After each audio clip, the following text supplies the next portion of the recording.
video I have my back to school kind of stationery haul, school supplies haul, and then also a Q&A all related to school and stuff like that. Alright, so the first thing I got is this mega pack of Sharpie pens, and I love these for revising and just like random things, like for like marking things down, just colouring in, revising, and just for making everything look really colourful, because if all my revision notes and homeworks and stuff are really colourful, it makes me want to learn them more. I don't know, I just love colourful creative stuff. But I got these, and I think these were £10, reduced from like 22 or something to 10, and I got all my school supplies from Tesco's just because it's really local to me.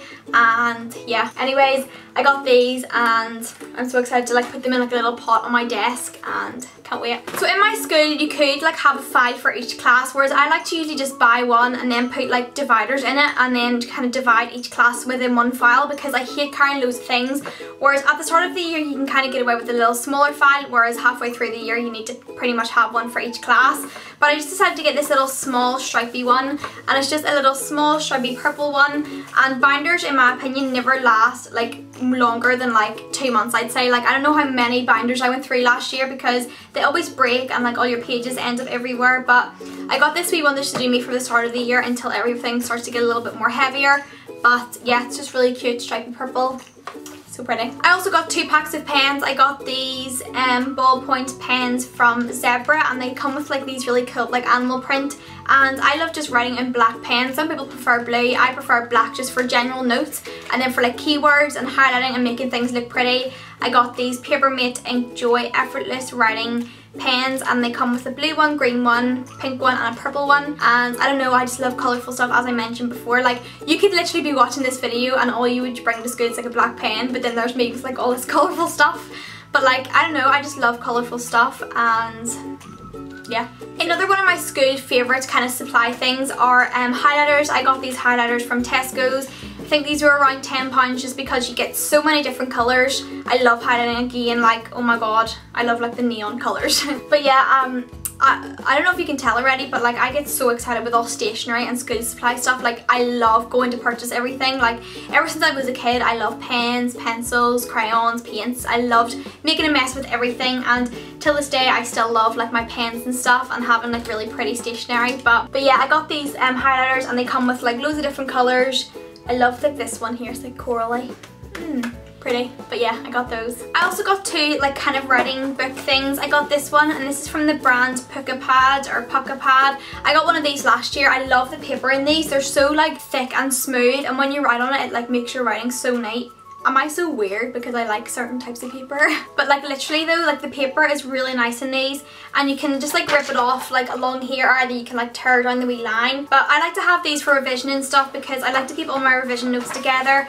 And the really cool thing about this book is that when you like rub it, it smells of strawberries. And then I also got this big thing here with just plain lined paper, because I just like to have this all the time, because you always end up going into class and some teachers don't have paper, and then you end up having to write on like little scrappy bits of paper. So I always like to have a big thing like this in my files to ensure that I always have some lined paper. And this is just from the brand Legendary Division Handy Notes. It comes with 300 lined pages. But yeah, that's basically it for stationery. But I have this random little thing here that I got whilst I was in Glasgow. I got this little Nike water bottle. This is like such the prettiest, cutest size ever. I got like this kind of small one because I have the big like chunky Victoria's Secret ones, and I have like 3 extra ones that I got when I was in America. Like I used to be obsessed with them, but they're so big and they literally make your school bag so heavy. So I thought I might as well get this like a little small one that I can just refill throughout the day in school. And this was £12, and it's just really cute, and I can also take it to the gym with me as well. But it's just pink, has like a little thing, you just pull up the straw, and yeah, I got that for school. Alright, so that's it for all my school supplies, and now I'm going to move on to the kind of school related questions that you guys asked me. So because I don't want to make this video too long, I'm only going to answer a couple of questions, but if you guys want me to do a more kind of dedicated video like based around like school, Q&A, questions, advice and stuff like that, let me know down below and I'll do like a more dedicated video for that. Alright, so one of the most kind of popular questions that I got is like kind of similar to what makeup products would you recommend bringing in your school makeup bag. And personally, I don't wear makeup. Like I would wear makeup to school like the odd day, like if it was a Friday or something and I was going to town after school, or just if there was like photographs being taken. But most days I wouldn't wear makeup to school. I prefer just waking up, washing my face, putting moisturiser on and then running out the door. But if I was someone who wore makeup, I would always bring like a brush that has like kind of like remaining foundation on it, like just like your brush or like a sponge that you can just kind of pat on throughout the day, just because it's already got like kind of remaining foundation on it, and you can kind of just touch up with it. And I would also recommend a powder, just because you obviously might get oily throughout the day, like say you're a PE class and you're oily and you're sweating. If you have your powder, you can obviously mattify your skin. So powder, like a remaining like foundation brush, lip balm. Like lip balm is one of my essentials. Like my lips get so dry in school, like I always lick my lip, and lip balm is like so crucial for me. I have like 6 of them in like my blazer pocket because I love them so much.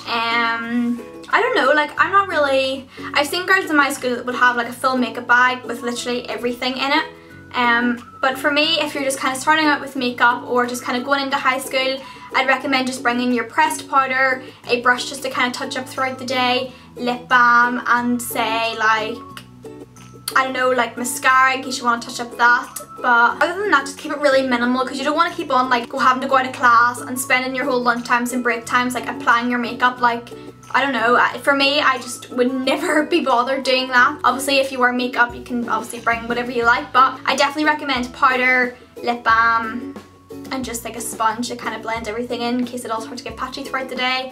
But yeah, so the next question I got, how do you study and do YouTube at the same time? And because I've been off for summer, I've been like filming like whenever I want basically, because I have the full week to do whatever I want. But when I'm at school, I would be literally go to school, come home, maybe go for like a sleep, and then wake up, get my dinner, do homework, revise, then go to bed again. Like I literally would have no time during the week to do like filming on YouTube and stuff. Like I would be able to reply to comments and stuff and do my social media and stuff like that, but not be able to like fully sit down and film. So what I do is normally just kind of like dedicate my weekends to YouTube and like say record like a get ready with me whilst getting ready for like the weekends, or filming a few videos on the Sunday, and then just kind of slightly editing throughout the week, because you can obviously have like a few spare hours in your day to just kind of sit down and do whatever you want. As I find like editing really therapeutic. I don't know, I find it really relaxing.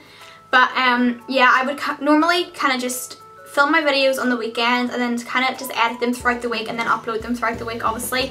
But yeah, I wouldn't recommend, if you're at school full time like I am, well we'll be going into upper 6th, I would recommend doing that, because you don't want your YouTube to interfere with your schoolwork, because your schoolwork obviously is more important and it's good to have, and also obviously your YouTube's absolutely mega important too, but you want to still create time for revising and studying and stuff, because you don't want your YouTube to kind of interfere with all that and then have an effect on like your grades and stuff. But I thought kind of focusing on my YouTube more at the weekends really helped me, because it meant throughout the week I could just focus on revising, do my schoolwork, coursework and stuff like that.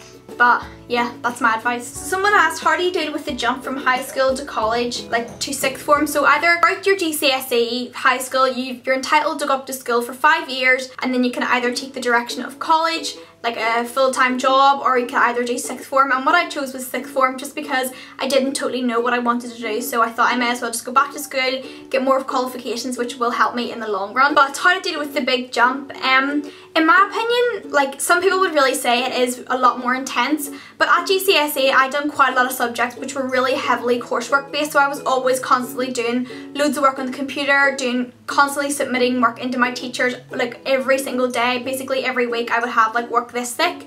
And so I thought that really prepared me quite a lot for when I went into 6th year, because if you spoke to one of my friends who done more like exam based questions, who now do like really coursework heavy subjects in 6th form, they would say like it was a massive jump for them. But personally I find that because I done quite a lot of coursework based subjects at GCSE, I thought going into 6th year wasn't as bad. And also the fact that you're only doing 3 subjects rather than like 10 as well. Like in my school we can do 3 or 4 subjects. Some schools you can do 2 or 1 just at A level. And then for GCSE some schools would do 5, our school done 10, and like there's a big difference between doing 10 subjects and 3 in my opinion. And having all the free time throughout the week in school as well, because you get your free periods to study and do your work as well, I think that really helps too. If you're already doing pretty much coursework based subjects now at GCSE, I find that you'll really be okay going into 6th year, because you're already used to that kind of environment, you're already used to constantly doing coursework all the time. And yeah, I thought that really helped me anyway, for me personally. So the next question is, have you any tips for studying and handling stress? And my biggest thing is that I learned from myself being in school, and obviously still currently am in school, is to, when you know when your first exam is, dedicate about 3 months before that just revising. Like obviously not full hardcore revising like you would be like a month before, but kind of just start getting into things, gathering all your stuff together that you need, because from personal experience I've left it about like a month before, and leaving it so long, like so close to the exam before, you're just asking for the stress basically. Whereas if you kind of just do it all months before and just kind of work your way in, you'll get used to it. Because personally for me, when actually getting to revise for me is hard, because it's just like, oh my god, I can't be bothered doing this. But then when I'm in the actual flow of things, I work like a little machine, and I can constantly revise and revise and revise until I know everything. Well, hopefully everything. But yeah, biggest tip from me personally is to start like way before your exam. Like obviously not really far away, because you don't want to learn things and obviously forget, but a good reasonable amount of time away from your exam, just to ensure that you have enough time to revise for your other subjects, to revise certain topics that you're not sure of and stuff like that. Another tip would be to use your planner in school. Like there's been years in school where I've been given like a planner and I've never used it, but then there's been years where I have used it, and I find using the planner is so helpful, because you can just open it one day and you can see all your homework, all your coursework that's due. But then if you don't use your planner, you're kind of got it all in your head, and like the stress of everything, you're forgetting things and stuff like that. So really use your planner. If you don't get a planner in school, just go out and buy one, because you can make note of everything that you need to do. But I find planners so helpful throughout school. They help me so much, and just to keep everything organised and neat and tidy and just all compact together, so that, because if you obviously don't write things down, it'll feel like everything's just everywhere. Whereas if you have things written down, it's so much more precise and easy to understand and easy to get the hold of. So definitely use your school planner, guys. So that's it for all the questions and stuff like that. I'm sorry if I'm like talking so fast. I'm just in a complete ramble, but I feel like I have so much to say from high school, because I'm nearly at the end of it now, and I've experienced so much from high school, and I know from my own experiences and regrets throughout high school, I can give you guys good advice on what I feel. But yeah, so let me know down below if you want me to do kind of more school related Q&As, because I find this video actually really helpful, because I know when I was starting high school I was looking up quite a lot of videos on advice and stuff, because they really do help in the end. So I hope you guys really enjoyed this video. Give it a big thumbs up if you enjoy, and I will see you soon. Bye! Mwah.